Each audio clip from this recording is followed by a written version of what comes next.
जन जन में चेतना आए, उसके लिए क्या करना हमको, तो ये प्रचार के साधनों का उपयोग करना है। मैं बहुत विश्वास के साथ कह सकता हूं कि हमारे एक एक जिले में, छोटे जिले से लेकर तो बड़े जिले तक, छोटे बड़े का अर्थ है कि जहाँ कम संख्या में लोग होंगे, टीम होगी हमारी, कहीं अधिक संख्या में टीम होगी, वहां कम से कम हम 10,000 लोगों तक से तो पहुंच ही चुके हैं। जहाँ अच्छी इकाइयां हमारे, वहां 20,000 लोगों तक तो हम पहुंच ही चुके हैं। लेकिन हमने किया क्या? हमने डाटा कलेक्शन नहीं किया बस, और उस पर हमारा ध्यान नहीं है। अभी बीच में देखा मैंने कि वो बात चली कि फेसबुक से हमने जोड़े और वो 300 कितने लोग जोड़े, और वो ट्विटर पे आए तो वो इतने आ गए, तो बहुत बड़ा हो गया, तो भी सैकड़े पे ही पहुंचे। और वो दुनिया अलग है और जो जनता है वो अलग ही है। वो जो जनता है, अगर हम 10,000 20,000 ऐसे मोबाइल नंबर अगर हमारे पास हो और उनको अगर एसएमएस पहुंचने लगे, हर 15 दिन में, एक महीने में कोई ना कोई संदेश पहुंचने लगे, आपकी सुरक्षा के लिए कंज्यूमर ऐप है ये अगर उनको बताने लगे, और कंज्यूमर ऐप जो है वो डाउनलोड कराने के लिए हम 150-200 लोग तैयार कर लें एक शहर में, बड़े शहरों में महानगर में 100-200 लोग तैयार हो सकते हैं, एक छोटे स्थान होंगे वहां 10-20 लोग तैयार हो सकते हैं, तो आसपास किसी को भी कोई समस्या है तो आपको आपको कोई फोरम में जाने की जरूरत थोड़ी है, और ना आपको कोई ये जो नया आयोग बन रहा है वो आयोग में जाने की जरूरत है। अरे आपको शिकायत करना है तो आप कंज्यूमर ऐप पे वैसे ही कर सकते हैं, आप अपने घर बैठ के मोबाइल से शिकायत कर सकते हैं, और 60 दिन के अंदर आपका मामला हल करा के दे रहे हैं वो। अब कुछ ऐसे भी होते हैं जो कंज्यूमर फ्रेंडली नहीं होते हैं, कि ये अपने क्या ये मोबाइल मोबाइल कहो या ये जो साधन है इससे फ्रेंडली नहीं होते हैं, वो बहुत उनको सरल नहीं पड़ता ही है। तो उसके लिए क्या तरीका है? तो उसके लिए टोल फ्री नंबर है। वो टोल फ्री नंबर कितने लोगों के पास है हम में से, कि जो सीधा मंत्रालय चला रहा है, जिसको केंद्र का ग्राहक मंत्रालय ये कंज्यूमर ऐप निकाल रहा है सभी के लिए, वो टोल फ्री नंबर दे रहा है सभी के लिए, अगर कोई भी बात होती, शिकायत होती है तो सीधे वहां पर शिकायत क्यों नहीं करते हम? पहले पहले यहाँ से चालू करें, उसके बाद में ये फोरम भी है, और फिर अब नया आयोग भी आ रहा है और आयोग ताकतवर भी आ रहा है, और बाकी सब तो ठीक है वो। लेकिन कहीं ना कहीं हम हमारे सोचने की बात है कि ये सब जो चीजें हैं इसको हम जन सामान्य तक कैसे पहुंचा दें। तो जो अभी अपनी गति चल रही है उस गति से तो वो जल्दी नहीं पहुंच रहा वो।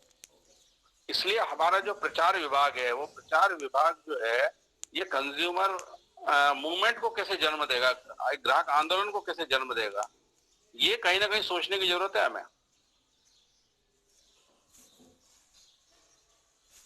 जो संगठनात्मक कार्यक्रम है वो करेंगे हम, ग्राहक संवाद होना चाहिए करेंगे, ग्राहक मार्गदर्शन केंद्र चलना चाहिए वो चलाएंगे। अब आज की तारीख में अगर वैसा नहीं होता है तो हम ऑनलाइन किसी को बोल सकते हैं कि भाई आपको कोई शिकायत हो तो ये मेल नंबर है, ये हमारा मोबाइल नंबर है, यहाँ पर आप शिकायत करिए ग्राहक मार्गदर्शन केंद्र मोबाइल से, और इससे ही चलेगा। अभी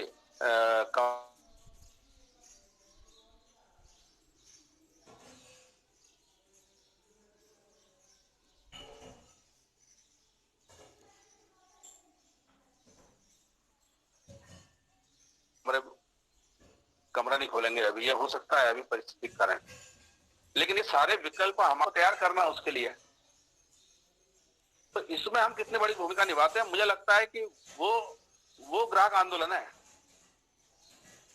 अब जो ग्राहक पंचायत का प्रचार होना चाहिए ये पीछे पीछे छोड़ देना चाहिए मुझे लग रहा है। अब अपन ने शुरू में बहुत प्रयास किया कि ग्राहक आंदोलन, ग्राहक पंचायत को लोग जाने, ग्राहक पंचायत को जानने के लिए अपन कार्यक्रम गतिविधियां चलाते थे, और ग्राहक पंचायत के बैनर और वो सब लगाते थे और वो सब कुछ करते थे। तो वो जो है वो अब पीछे छूट गया है, हमको और आगे बढ़ने की जरूरत है। ये तो जो कर रहे हैं वो कर ही रहे हैं, हम करना ही है, लेकिन इसके और आगे बढ़ते हुए लोगों को कैसे कैसे खड़ा कर दे। हम जो भाषा बोल रहे हैं वो 20,000 लोग भाषा कैसे बोलने लग जाए, ये इसमें सफलता है हमारी। तो कहीं ना कहीं ये सोचने की जरूरत है कि ये हम कैसे करेंगे। ये एक विचार के लिए बात रखी है मैंने, लेकिन ये प्रचार जो तंत्र है इसको मजबूत करने का जो हमारा लक्ष्य है, वो लक्ष्य ये है कि हमको ग्राहक आंदोलन खड़ा करना है। हमको हमारा प्रचार नहीं करना, हमको हमारे संगठन का प्रचार नहीं करना है, हमें ग्राहक आंदोलन खड़ा करना है। ये हमारा बिल्कुल स्पष्ट लक्ष्य है। इस पर सोचने की जरूरत है, मुझे ऐसा लगता है। अब एक बात मैं और भी इसमें जोड़ना चाह रहा हूं, और वो बात है कि अभी स्वावलंबन का विषय चल रहा है। इस स्वावलंबन वाले विषय में हमें बहुत कुछ काम करने की जरूरत है। कुछ काम तो चालू कर दिया हमने, और अब साल 2 साल 3 साल से काम कर रहे हैं, तो एक पहचान भी बन रही है हमारी लोगों में कि चाइना के माल का बहिष्कार करना है। जो हम सामान उससे लेते हैं उसका पैसा चाइना में जाता है, और वो हमारे देश के खिलाफ उसका उपयोग होता है। ये तो हमने काफी लोगों को समझाने में सफल हो गए हम, और कई अच्छे लोग समाज में हैं जो इस काम में लगे हैं। जिस प्रकार से हम करते हैं, ऐसी ईमानदारी से बाकी लोग भी करते हैं, ऐसी बहुत बड़ी संख्या है। तो ये तो एक अच्छी बात है।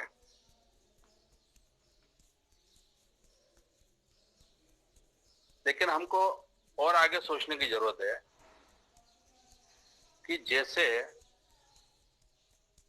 अभी दत्तोपंत ठेंगड़ी जी का जन्म शताब्दी वर्ष चल रहा है, और इसमें हमने एक 3 4 5 जगह, तो मैं खुद भी उपस्थित था, और भी जगह व्याख्यान हुए हैं देश भर में।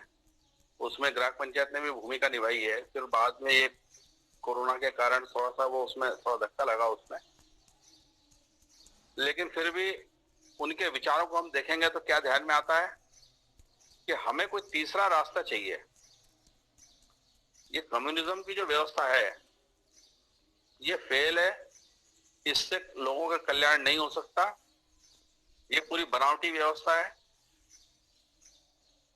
और ये जब वो बोलते थे तब रूस का बोलबाला था पूरी दुनिया में, तो हम भी सुनते थे, तो हमें भी बहुत एकदम समझ में नहीं आता था कि वो ऐसा क्यों बोल रहे हैं, या वास्तव में ऐसा है क्या। हम जब स्कूल में पढ़ते थे तो देखते थे कि रूस और अमेरिका के राष्ट्रपति की शिखर वार्ता चल रही है। बोले शिखर वार्ता, कि शिखर वार्ता क्या है कि 2 बड़े लोग यहाँ बात कर रहे हैं। अब ये जब हम देखते थे और वो जब कहते थे कि कम्युनिज्म की व्यवस्था फेल है और ये कभी भी धराशायी होने वाला है, तो हम देखते हैं कि उनका ये कहना था कि सन 2000 आते आते, सन 2000 का सूर्य जब निकलेगा, 1999 के बाद सन 2000 आएगा, जब 2000 का सूर्य निकलेगा तो वो देखेगा कि ये जो लाल झंडे हैं कम्युनिज्म के, ये सब भगवे में विलीन हो जाएंगे, कोई टिकेगा नहीं बोलेंगे। तो बड़े सुन के अच्छा लगता था, भाषण सुनना सबको अच्छा लगता है, कोई जोशीला बोल दे तो, लेकिन मन स्वीकार नहीं करता था उसको। और हम देखते हैं कि 1992 आते तो वो रूस के टुकड़े हो गए, कई देशों में बढ़ गया, और पूरी अर्थव्यवस्था उसकी धराशायी हो गई। वो जो उसने कई देशों को मिला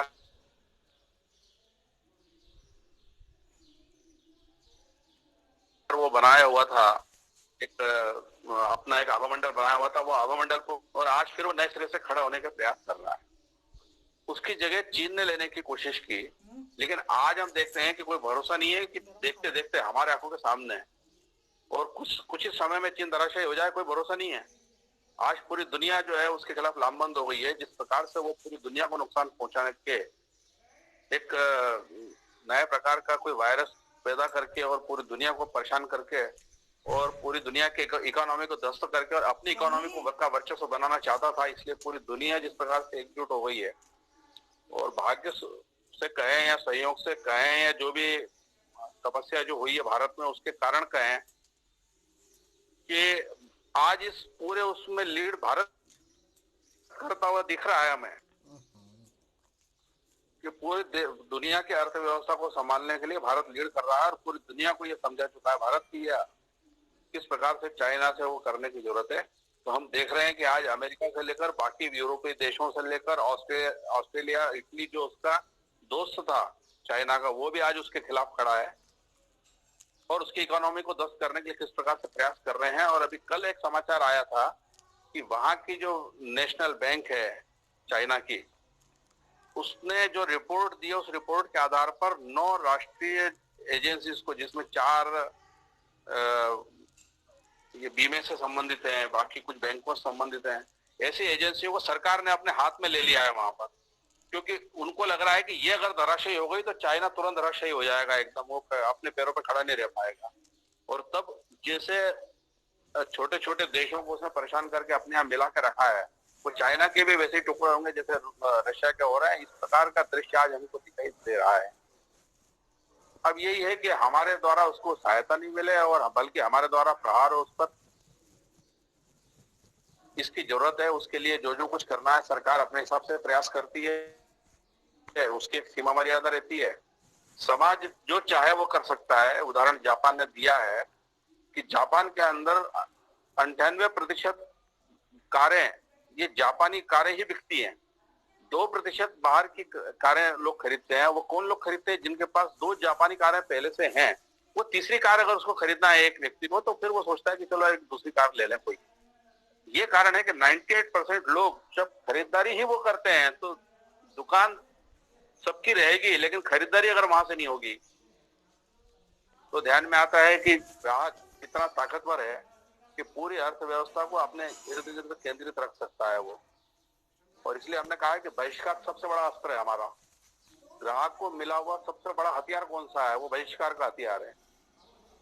किसी चीज के भाव बेतहाशा बढ़ रहे हैं, क्यों बढ़ रहे हैं? जमाखोरी के कारण बढ़ रहे हैं, तो उसको रोका जा सकता है, बहिष्कार किया जा सकता है उसका। कुछ दिन के लिए उसको छोड़ देंगे तो अपने आप उसके वो जो उसकी जो कीमतें बढ़ रही है वो औंधे मुंह गिर जाएगी। ये सब प्रयास करने की जरूरत है। इसके लिए जो हमने प्रचार की बात कही है उसको मजबूत करने की जरूरत है कि किस प्रकार से हम इसको प्रचार और इस चीजों को लें जिससे जिससे हम वो बराबर उस प्रकार की भूमिका निभा सकते हैं हम, कि हम बहिष्कार का जब आह्वान करेंगे तो इतने हजारों लाखों लोग उसके लिए तैयार हो जाएं।